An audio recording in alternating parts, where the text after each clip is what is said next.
नमस्कार, मैं हूं आशीष चित्रांशी और आप देख रहे हैं the news launcher. Hot topic with Hemant Atri. लाइए स्क्रीन पर हेमंत जी को जोड़िए। हेमंत भाई, स्वागत है आपका। 90 सेकंड का एक वीडियो आया है मंत्री शाह का। ये शाह भी दिल्ली वाले शाह से रत्ती भर हल्के में नहीं है। कई बार तो उन पर भारी पड़ने की कोशिश करते हैं। और बड़ा संकट ये है कि जज साहब भी नहीं है अब वो वाले जिन्होंने रगड़ करके एफआईआर करवा दी थी। अब ये मंत्री शाह लाडली बहनों को खुलेआम धमकी दे रहे हैं। खुलेआम धमकी दे रहे हैं कि मेरा कहना मानो नहीं तो जांच करवा दूंगा। जरा इनका हम वीडियो सुनवा देते हैं, सीधे वीडियो पे ही आते हैं, वीडियो सुनवा देते हैं, फिर चलते हैं हेमंत भाई के पास। जरा भैया वीडियो सुनवा दीजिए। 1,51,000 अगर हम मुख्यमंत्री जी को सम्मानित करना चाहें क्योंकि लाडली बहनों की तरफ से तो कितनी आ सकती है जिले में? 2.5 लाख में से 50,000 जाएगी। आ सकते हैं 50,000 आ जाएंगे। नए साल में एक प्लान करो, जब 1,500 रुपए के हिसाब से हम करोड़ों रुपया दे रहे हैं, मुख्यमंत्री के 2 साल हो गए, तो बहन अपने भाई का सम्मान तो करे ना। 2.5 लाख में से 50,000 तो आए, मुझे नाम करा दें। देखो यार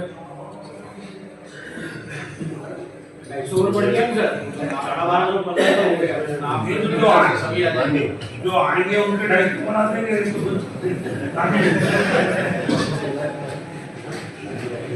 अब वो अपन आप लोग बैठ के, लेकिन ये नए साल में जो सरकार गरीब बहनों के जीवन में खुशहाली ला रही है, कम से कम 2 साल में एक बार ऐसी तो बोलना चाहिए। और नहीं तो फिर जिनके झाड़े तो बढ़ रहे हैं तो कौन अधिकारी भाई, जरा जांच के बाद ही देखेंगे। बड़ा है ना, किसी को आधार में बोलने के लिए है ना, तो जांच से थोड़ा पेंडिंग कर दें, मतलब हो जाएगी। कब आएगी? 2.5 लाख आएगी। जांच पेंडिंग हुई मैडम, 2.5 लाख। तो हम ज्यादा परेशान भी नहीं करना चाहते, लेकिन सम्मान। इस मंत्री विजय शाह की हिम्मत बढ़ी है, हिम्मत क्या कहें, दुस्साहस बढ़ी है, तो मुझे कहने में रत्ती भर गुरेज नहीं है कि उसके पीछे सुप्रीम कोर्ट का हाथ है, सूर्यकांत का हाथ है। अगर इसका इलाज उसी वक्त हुआ होता जब ये कर्नल सोफिया कुरैशी के बारे में उल जलूल बक रहा था, आतंकियों की बहन बता रहा था, हमारी उस बहन के बारे में जिसके सामने पूरा देश सर झुका करके, वो कर्नल सोफिया, उसके बारे में जब ये आतंकियों की बहन कहा, तो जब अतुल श्रीधरन ने इस पर एफआईआर करवाया, justice Atul Sreedharan Madhya Pradesh high court के जस्टिस अब पहुंच गए हैं इलाहाबाद हाई कोर्ट, तो सुप्रीम कोर्ट ने लीप पोत करके इसके निकलने का रास्ता दे दिया, बाकायदे लीप पोत करके। इसके ये ऐसे व्यक्ति जो है ना, ये जीवन में महिला का सम्मान नहीं करते, वहां पर नहीं किया, अब ये फिर कह रहा है, फिर महिलाओं को, लाडली बहनों को, कि हम 1500 रुपए दे रहे हैं तो क्या वो सम्मान करने नहीं आएंगी? अरे 1500 रुपए खेत बेच के अपना दे रहे हो, अपने बाबूजी का खेत बेच के दे रहे हो, अपने बीबी के गहने बेच कर दे रहे हो, कहां से दे रहे हो तुम? बेशर्म, ये बेशर्म, ये बेहया मंत्री आप लोग चुने हैं तो भोगिए आप लोग। और ये शब्द अपने लिमिट में रह के तब ये शब्द बोल रहे हैं, नहीं तो इससे ज्यादा कुछ बोलने की लायक ये सब काम कर रहे हैं। क्या बोला? ये आएंगी तो इनको मिलेगा 250 रुपया और जोड़ के दे देंगे। जो लाडली बहनें नहीं आएंगी मुख्यमंत्री का सम्मान करने, उनकी जांच करवाएंगे, उनकी जांच करवाएंगे। मतलब 1500 रुपए में, तो इस बात को समझिए आप, 1500 रुपए में ये गुलाम तैयार कर रहे हैं। गुलाम होता है ना, कि हमने पैसा दिया है, चलो तुम्हारे गर्दन में हम डालेंगे रस्सा और तुमसे बैल की जगह पर तुमसे खेत जोतवाएंगे। ये सरकार की योजनाएं हैं, सरकार का पैसा, और सरकार का पैसा भी ये ना कोई कहे कि सरकार का पैसा है तो मोदी जी का हो गया। ये देश के टैक्स पेयर्स का पैसा सरकार के पास जाता है। ये नरेंद्र मोदी का भी पैसा नहीं है कि कोई रेलवे स्टेशन, जिस रेलवे स्टेशन पे चाय बेचते थे उसके बगल में एक प्लॉट था, बेच करके लाए हैं ना। इस देश का पैसा है, देश में डिस्ट्रीब्यूट हो रहा है। और कैसे जांच करवाओगे तुम? अरे जांच तुम लोगों की होनी चाहिए। कहां से राजनीति शुरू किए, क्या हैसियत, क्या औकात थी और कहां पे तुम लोग पहुंचे हुए हो, जांच तुम लोगों की होनी चाहिए। जांच करवाओगे। चलो हेमंत जी के पास चल रहे हैं। हेमंत भाई, ये आदमी कैसे रुकेंगे? ये तो राष्ट्र निर्माण में सब समर्पित है और देश की जनता इन्हीं के पीछे है। हालांकि देश की जनता भी इसी लायक है, जो मिल रहा है वही डिजर्व करती है, चुन के इन्हीं को लाती है। आशीष भाई नमस्कार, आपको सारे दर्शक साथियों को भी। पूरे देश के जितने भी योजनाओं के लाभार्थी उनको एक बात समझ लेनी चाहिए बहुत ध्यान से इस एक घटना से। ये घटना वैसे उसने नहीं कह दी, एक ये मानसिकता है जो अक्रॉस दी बोर्ड पूरे संघ परिवार के अंदर पाई जाती है। और ये क्या है कि थोड़ा सा कहा है उसको पूरा समझ लीजिए। पूरा ये है कि कल को अगर आपको ये कहा जाए कि अगर आप बीजेपी को वोट नहीं दोगे तो आपको स्कीमों का लाभ नहीं मिलेगा, इसकी फर्दर एक्सटेंशन ये है। और अगर इस पर भी नहीं माने सर, इस पर भी नहीं माने तो तुम्हारी वोट का अधिकार जो बाकी तमाम राज्यों के अंदर हो रहा है एसआईआर के नाम पर, वो भी हो सकता है। यानी कि बीजेपी को वोट दोगे तो वोट भी सुरक्षित है और लाभ भी सुरक्षित है। अगर कहीं ये गुस्ताखी की कि बीजेपी के कार्यक्रम में नहीं आओगे, बीजेपी को वोट नहीं दोगे, तो वोट भी गई समझो और योजना का जो लाभ था वो भी गया समझो। इनकी सीधी सीधी ये मामला है, जो इनकी सोच है ना कि हम दे रहे, जैसा आपने कहा ना ओपनिंग में, बहुत ही अच्छी बात, अद्भुत है वो, और वो हकीकत है। इनको ये लगता है कि हम अपनी जेब से दे रहे हैं, हमारे पिताजी का पैसा। ये गलतफहमी हो जाया करती है जब आप किसी लायक ना हो और किसी मुकाम तक पहुंच जाते हो। लायक नहीं हो आप किसी लायक। देश की कर्नल बेटी को आप कर्नल सोफिया को सर्विंग कर्नल कितने साल की सर्विस के बाद बनता है? 16 साल की सर्विस के बाद फौजी अफसर। और उसको आप आतंकियों की बहन कह सकते हो और स्कॉट फ्री निकल जाते हो। कहां गई वो एसआईटी जो जांच कर रही थी? अच्छा भला केस दर्ज करा दिया था, उसका देख लिया क्या हासिल हुआ। तो उससे जो आज का जो ये सिस्टम है ना आशीष भाई, एक प्रोफेसर ने 4 लाइन फेसबुक पे लिखी, वो अरेस्ट कर दिया रातों रात, उसका लैपटॉप अंदर, उसका फोन अंदर, उसका सब कुछ। सुप्रीम कोर्ट करे और पर्चा दर्ज नहीं करना, ये भाई उसकी जांच बढ़ा रहे थे। और दूसरी तरफ यही महाशय थे, अगर इनको वहां सबक मिल जाता कि कैसे अब फौजी अफसर से बात की जाती है तो ये इस तरह की बकवास शायद ना करते। लेकिन अब ये चीज कोई यहाँ की अकेले की नहीं, आप किसी भी राज्य के अंदर देख लीजिए, कहीं पर कह के कर रहे हैं, कहीं पर बिना कहे कर रहे हैं। इतना सा फर्क समझ लीजिए। महाराष्ट्र चुनाव आपको ध्यान होगा ना, हरियाणा के साथ होता था हमेशा। इस बार डेफर क्यों किया था अलग से? 2 महीने लेट किया ना हरियाणा से अलग करके। एक तो वो वोटों का खेल करना था, दूसरा लाड़की बहना योजना करनी थी, पैसा बांटना था। पैसा बांटना।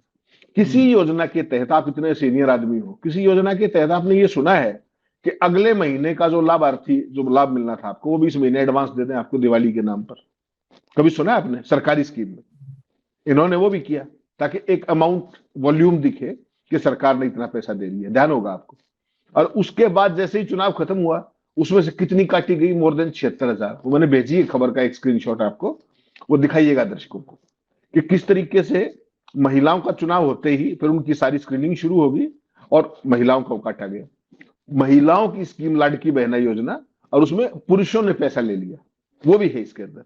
करीब 12 से 14,000 पुरुष ऐसे थे जिनकी रिकवरी का प्रोसेस चल रहा है। यही काम हरियाणा के अंदर किया। चुनाव था तो फॉर्म भरवाए गए, उसमें पुरुषों ने भी भाइयों ने ले लिए पैसे महिलाओं की स्कीम में। तो इनको बेसिकली किसी बात से कोई मतलब नहीं। ये देखिए, ये लाड़की बहना योजना है, ये महाराष्ट्र की। 14,000 आदमी, 26 लाख इनएलिजिबल बेनिफिशरीज। पुरुष 14,000, महिलाओं की स्कीम है, पुरुष 14,000 और 26 लाख इनएलिजिबल बेनिफिशरीज। ये बेनिफिशरी सारे तब एलिजिबल थे जब चुनाव होना था, चुनाव के तत्काल बाद ये इनएलिजिबल हो गए। इस बात का हमेशा ध्यान रखिएगा। तो ये एक स्टैंडर्ड ऑपरेटिंग प्रोसीजर है इनका, सोच भी वो स्टैंडर्ड है इनकी और इनका प्रोसेस भी स्टैंडर्ड है बिल्कुल, कि इसी तरीके से ये चीजें करते हैं। कोई स्टेट हो, केवल नाम बदल जाएगा और चेहरे बदल जाएंगे। ये है वो आरएसएस का खेल पूरे का पूरा। हरियाणा के अंदर भी यही हुआ। यहाँ और 12,000 मैंने रिसीव किए, महाराष्ट्र की स्टोरी है, पुरुषों ने ले लिया। हरियाणा के अंदर भी पुरुषों ने फार्म भर लिए, सोचिए आप। तो ये अक्रॉस दी बोर्ड इनका है। और सीधी सीधी बात यह है, अब अगर आपको ग्रामीण पृष्ठभूमि की आपको रियलिटी बताऊं, हरियाणा में कहीं मोदी को आना है, कहीं अपने नायब सिंह सैनी को आना है, किसी को आना है, ग्राम सचिवों की, पंचायतों की, सरपंचों की, बीडीओ की, इनकी ड्यूटी लगा दी जाती है कि रैली का स्थल तुम भरोगे। जैसे वहां पे था ना आपका बिहार के अंदर, वो कौन सी बहनें थी, वो जो जीविका दीदी, जीविका दीदी, वो हर कार्यक्रम में उनकी जिम्मेवारी होती थी इनके लिए भीड़ जुटाने की। ऐसे ही पूरे देश के अंदर इन्होंने ये सिस्टम बना दिया। अपने तो पल्ले कुछ है नहीं, वर्कर सारे मौज काट रहे हैं आज की तारीख में। तो ये जो बेचारे सरकारी कर्मचारी हैं, वो पकड़ पकड़ के बसों को भर के अपनी जेब से खाना खिला करके नौकरी बचानी भाई, नहीं तो हरियाणा पता नहीं कहां से उठा के कहां पटक देंगे, बदली कर देंगे। ये बिल्कुल एक कॉमन वो हो गया है हर जगह, सारी रोडवेज की बसें वहां जाएंगी, ये भी कॉमन है। किसी स्टेट में चले जाइएगा आप, प्रधानमंत्री आ रहे हैं तो सारे हरियाणा के जो रेगुलर पैसेंजर्स है वो खड़े रहेंगे, वो रोडवेज की जितनी बसें हैं वो भाजपा की उसको ढोएगी, ठीक, हर एक गांव में बेच दी जाएगी। मुख्यमंत्री के लिए भी ये कर दिया, कोई स्टेट फंक्शन हो हर जगह वो कर दिया गया। तो ये सारी भाड़े की भीड़, लाभार्थियों की भीड़, डरा धमका करके, और वोट कैसे लिए जाएं वो आपने महाराष्ट्र में देख लिया, लड़की बहना के नाम पर यहां 10-10 हजार रुपए बांट दिए बिहार में, अब उसकी रिकवरी करते फिरेंगे, रिकवरी के लिए भी नोटिस जारी कर दिए। तो इनका बिल्कुल ये सामान्य चीज है कि जरूरत पड़े तो बांट दो, फेंक दो, जितने भी फूक दो, कोई बात नहीं, और जैसे ही चुनाव खत्म हो फिर रिकवरी का नोटिस निकाल दो, ठीक। ये जो विजय शाह है, ये तो केवल एक सैंपल है इनका। किसी स्टेट के अंदर चले जाइए, हर एक स्टेट के अंदर ऐसे सैंपल भरे पड़े हैं। और उसमें दुख की बात यह है, एक बहुत बड़ा हिस्सा आशीष भाई ब्यूरोक्रेसी का है, जो इनको ये बात सिखाता है। आपने जो ये मीटिंग, अगर इसका फ्रेम ध्यान से देखा हो, तो ये श्रीमान जी रतलाम में डिस्ट्रिक्ट लेवल की मीटिंग में बोल रहे हैं। पीछे जो बोर्ड देखा ना आपने, जिला प्रशासन रतलाम, जिलो आप हेडक्वार्टर पे बैठ करके अपने फाइनेंशियल कमिश्नर को कह दो, डिपार्टमेंट के डायरेक्टर को कह दो, तो भी समझ में आती है। जब जिलों पे जाकर के, वहां तो डीसी होगा, नीचे बीडीओ तक होंगे, उनके बीच में अगर मंत्री ये कहेगा तो फिर प्रशासन कहां बचेगा? वो तो कार्यकर्ता हो जाएंगे सारे। महिलाओं को पकड़ के लाना है, डरा के आना है, धमका के आना है, 250 बढ़ा देंगे, नहीं तो आधे घटा देंगे या नाम काट देंगे। ये है नया भारत। उसका केवल एक ट्रेलर देखिए, अभी इसकी पिक्चर बहुत बाकी। अभी तो स्कीमों से नाम काटोगे, थोड़े दिन में वोटों से भी नाम काटोगे, और काटने शुरू कर दिए। जो एसआईआर है, इसके अलावा कुछ नहीं हो। यही एक्साइज है वो सारी की सारी, कि जो हमारा वोटर नहीं, फिर वो भारत का नागरिक भी नहीं, जाइए आपको कर। This is beginning of the end of democracy. मैं ये, लेकिन आपने सब कहा, लेकिन आपने कहा ये सैंपल है और बहुत सारे, ये सैंपल नहीं है, यही नमूना है। सैंपल का एक अर्थ होता है, नमूना के कई अर्थ होते हैं। ये नमूना है और यही नमूना पन्ना के खदानों से खोद कर निकाला है। ये नमूना, ये नमूने हैं सब। सैंपल तो अभी कहाँ है, अभी तो नमूने सब हैं, सैंपल तो अभी आए नहीं है। सैंपल तो अभी लैब में, अभी आगे देखिए सैंपल। सैंपल तो विदेश घूम रहा है। ये हाँ हाँ हाँ, सब सैंपल ही है। ये इस देश में आप बताओ ना, जहां पर ये स्थिति हो गई, ये हालात हो गए हैं, आप एक नाम है विजय शाह, एक नाम हो तो मैं मान लो, चलो एक नाम है। यहां पर आप राज्य दर राज्य चलिए, नेता दर नेता देखिए। कोई कहता है मुसलमानों ने हमको वोट नहीं दिया था, तो हम उनको क्यों, उनके लिए क्यों करेंगे? हम नहीं करेंगे, हम मुसलमानों का काम नहीं करेंगे, हमको वोट नहीं दिया है। कोई कहता है अजीत पवार डिप्टी सीएम है, अजीत पवार डिप्टी सीएम है ना, क्या कहा? अभी निकाय चुनाव थे महाराष्ट्र में, मंच से कहा कि हमें वोट नहीं करोगे तो सरकारी योजनाएं नहीं होंगी तुम्हारे लिए। मंच से कहा। ये तो बहुत छोटा सा है, ये छोटा नमूना है, इससे बड़े बड़े नमूने हैं। आशीष भाई, मैं कह रहा हूँ राज्य बदलते ही चेहरा बदल जाता है, सोच वही है। सोच, ये सोच, चेहरा बदल गया। यहाँ का चेहरा विजय शाह है, वहां का अजीत पवार है, हरियाणा का कोई और है, मध्य प्रदेश का कोई और होगा, राजस्थान का कोई और होगा। सोच वही है। ये जो कहते हैं कि हम आपका फंड नहीं देंगे, पैसा नहीं देंगे, योजना जांच करवा देंगे, ये वो लोग हैं। अजीत पवार की कितने करोड़ की संपत्ति सीज थी इनके साथ आने पहले? 1500 करोड़ के आसपास की संपत्ति सीज। कहां से लाए थे?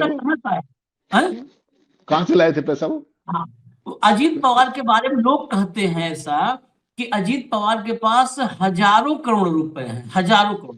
पूरे शरद पवार परिवार के पास, मैं अजीत पवार को ही नहीं कहूंगा क्योंकि वो भाजपा के साथ है, शरद पवार के पास शायद इस देश में सबसे ज्यादा किसी पॉलिटिशियन के पास अगर संपत्ति है तो शरद पवार के पास है। कहां से आया? अजीत पवार के दादाजी, पिताजी वो धीरू भाई अंबानी को फंडिंग करते थे। क्या था? बिरला के फाइनेंशियल थे, डालमिया के फाइनेंशियल थे, क्या थे? मैं ये बहुत सीधा सपाट, इस देश की जनता कभी ये सोच लेती, 5 किलो राशन में ही ईमान बेच देने वाले कैसे सोचेंगे? हैं? क्या थी भाई? 5 किलो क्या राशन तो क्या आशीष थी? आशीष भाई 5 किलो राशन तो एक सिंबल है सदा के लिए गुलाम बनाने का, आपकी बुद्धि को भ्रष्ट कर देने का। आप कोई संघर्ष करने की स्थिति में ना रहो, चुपी रहो, बिना नहीं, मांगे नहीं, वोट भी देके आओ। आप नहीं तो जो कह रहे हो, बीच में इंटरप्ट कर रहा हूं, आप जो कह रहे हो इंटरप्ट क्यों कर रहा हूं? आपकी बात पर मुहर लगा करके आपको बात वापस सौंप दूंगा, बस मुहर लगाने के लिए रोका हूं। उत्तर प्रदेश में 2022 के विधानसभा चुनाव मुझे याद हैं, जब विधानसभा चुनाव में गांव और गरीबों के बीच में, गांव में गरीबों के बीच में एक बात चलाई गई कि नमक हरामी नहीं करना है, मतलब मोदी को ही वोट देना है, नमक हरामी नहीं करना है, क्योंकि ये चीज भाषण में मंच से बोला गया था साहिब के कि जो है, हम जिसका आपने नमक खाया है उसका आप साथ दीजिए, उसको जिताना है आपको, नमक हरामी नहीं करना है। गांव गांव में उस समय के तमाम जो ऐसे संवाददाता या हमारे जमीन पर काम करने वाले पत्रकार थे, बहुत सारी क्लिप्स हैं जहां पर गांव की महिलाएं मतदान करके कहीं कहीं की, मतदान के बाद कहीं कि हम नमक हरामी नहीं करेंगे, नमक जिसका खाए हैं उसका नमक तो चुकता करना है। अरे नमक गुजरात में जहां दांडी यात्रा किया था, जहां पर नमक उठाया था गांधी जी ने, वो मोदी जी के किसी रिलेटिव की जमीन थी क्या? बता दे। मैं वहीं पे जा रहा हूं। नहीं, आदमी कहेगा ना कि ये ऐसे करते, अरे सारी आजादी भाजपाइयों को है, किसी का आत्मसम्मान, किसी का स्वाभिमान, किसी की गरिमा, किसी की अस्मिता, उससे खिलवाड़ ये करेंगे? इनके पास हक है। कैसा नमक भाई? कैसा नमक? कहां से लाए थे नमक? समंदर के किनारे जो नमक बनाते हैं ना, जाके उनके पैर और हाथ देख लोगे, जिन लोगों ने नहीं देखा है, जो टाटा का नमक लेकर आते हैं उनको पता भी नहीं है। जो नमक वहां पर जाके कभी देखिएगा, एक आध इस देश में रेयर 1-2 रिपोर्ट्स उस पर हुई हैं, डॉक्यूमेंट्रीज हैं, बीबीसी ने किया था शायद डॉक्यूमेंट्री। जो नमक बनाते हैं वहां पर निकालते हैं, उनके पांव देख लीजिए, पांव इतने मोटे हो जाते हैं और पांव में छाले कभी भलते नहीं है, वो अलग ही हो जाते हैं, हमारे आपके सबके पांव से अलग पांव हो जाते हैं उनके। उनका नमक खा रहे हो जिनके पांव में फटी बीमारियां नहीं देख पा रहे हो, उनका दिया नमक खा रहे हो, नरेंद्र मोदी का दिया नमक नहीं खा रहे हो। यही नैरेटिव वहां है आशीष समुद्र भाई। के किनारे कोई बैनामा और रजिस्ट्री नहीं है नरेंद्र मोदी का कि वो हमारे प्लॉट से निकला नमक था, हम देश को बेचे हैं। आपका, आप गरीब से गरीब आदमी, मैं देखता हूं, देखा हूं बहुत करीब से, इस जीवन को भी देखता हूं। शाम में मजदूर आता है, पता है हेमंत भाई, 5 रुपए का 10 रुपए कड़वा तेल खरीदता है, पन्नी में बांध करके, जिसमें समोसे 60 चटनी दी जाती है, उसमें परचून की दुकान वाला 5 रुपए का कड़वा तेल, सरसों का तेल 10 रुपए का डाल के रबर बैंड से बांध के पकड़ा देता है कि उसी में सब्जी फ्राई कर लेगा। और जब वो 10 रुपए का तेल खरीदता है, वो कड़वा तेल ना, तो वो सरकार को पैसा देता है, वो सरकार को पैसा देता है। जब वो 2 रुपया का बट्टी खरीदता है साबुन का, जो साबुन अमीर लोग छू करके उस साबुन को हाथ में ले ले तो डिटर्जेंट से, वो हैंड वॉश वाले, फोम वाले हैंड वॉश से हाथ धुलेंगे अमीर, क्योंकि ये गंदा साबुन है, उस गंदे साबुन को छू लेंगे तो अच्छे साबुन से हाथ धुलेंगे। वो साबुन जब वो 2 रुपए बट्टी खरीदता है तो उसमें 5 पैसा 10 पैसा टैक्स जाता है नरेंद्र मोदी की सरकार को। अपने जेब से नहीं, अपने जेब से नरेंद्र मोदी दे दे। देश भर में 700 दफ्तर, 600 दफ्तर भाजपा खोल लिया, 7 स्टार 5 स्टार। दिल्ली में करोड़ों खोल लिया, अरबों का। अभी करनाल की खबर मैं बाद में लाऊंगा। करनाल में 80 साल के फौजी ने इनके मुंह पर काली पोती है।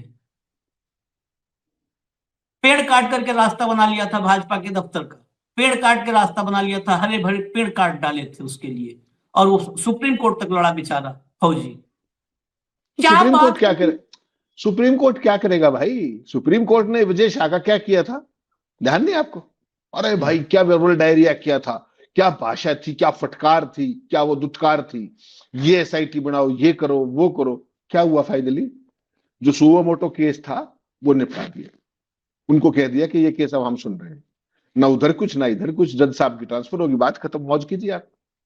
ये जो मानसिकता है ये अपने आप में बहुत खतरनाक है, बहुत भयावह है कि सरकारी पैसे का मेरे लिए प्रयोग करना। मैं मुख्यमंत्री मोहन यादव के 2 साल पूरे हो रहे हैं, तो महिलाओं को आना ही चाहिए अपने भाई के सम्मान के लिए, आएंगी तो 250 रुपए बढ़ा देंगे। सोचिए आप इस बात को, बंधुआ मजदूर हैं वो आपके, हैं? आप अपने पिताजी के पैसे बांट रहे हो, आप अपना हिस्सा दे रहे हो उनको, कर क्या रहे हो आप? ये जो लोगों को गुलाम बनाने की मानसिक तौर पर, अनपढ़ रखो, किसी को पढ़ने मत दो, स्कूल बंद कर दो, 5 किलो अनाज दे दो, रोजगार मत दो, रोजगार की बात करो, मनरेगा का नाम बदल दो, पहले पूज्य बापू कर दो, अब पूज्य बापू को ही बदल दो। 2 ही दिन में हुआ, 48 घंटे के अंदर पूज्य बाबू से भी हटा दिया, नया बदल दिया। तो ये एक सोच है, नैरेटिव को शिफ्ट करते रहो, किसी को कुछ समझ में ना आए, केवल एक मोदी मोदी कराते रहो।